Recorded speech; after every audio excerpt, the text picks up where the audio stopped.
Hello दोस्तों, राधे राधे। मैं हूँ संगीता यादव, अपने यूट्यूब चैनल पर आप लोग का स्वागत करती हूँ। दोस्तों, आप लोग के बीच में कजरी गीत सुनाने जा रही हूँ। कैसा लगे कमेंट बॉक्स में बताना। अच्छा लगे तो लाइक और सब्सक्राइब जरूर करना। धन्यवाद। सखी सावन में मान हरी आइल बा, पियवा घर आइल बाना। सखी सावन में मान हरी आइल बा, पियवा घर आइल बाना। बरसरी मजी में बदरिया मनवा गावेला कजरिया। बरसरी मजी में बदरिया मनवा गावेला कजरिया। मनवा गावेला कजरिया, मनवा गावेला कजरिया। झलुआ बगियन में आज फिर टंगाइल बा, पियवा घर आइल बाना।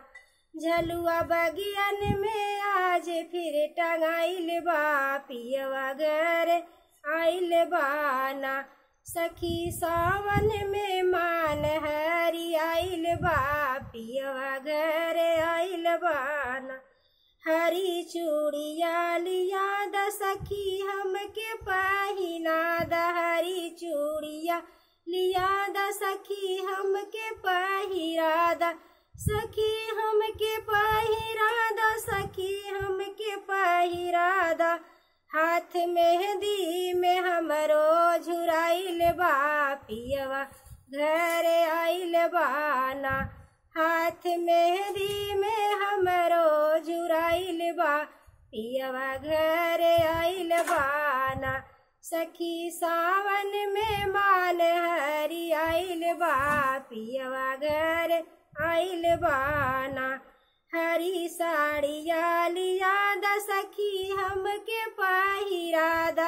हरी साड़िया लिया द सखी हमके पहिरा द। सखी हमके पहिरा द, सखी हमके पहिरा द। उनके सोचही में सब कुछ भुलाइल बा, पियवा घर आइल बाना। उनके सोचही में सब कुछ भुलाइल बा, पियवा घर आइल बाना। सखी सावन में मान हरी आइल बा, पियवा घर आइल बाना। सखी सावन में मान हरी आइल बा, पियवा घर आइल बाना।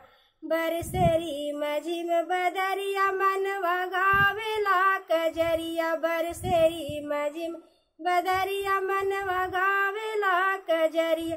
झलुआ बगिया में आज फिर टंगाइल बा, पियवा घर आइल बाना।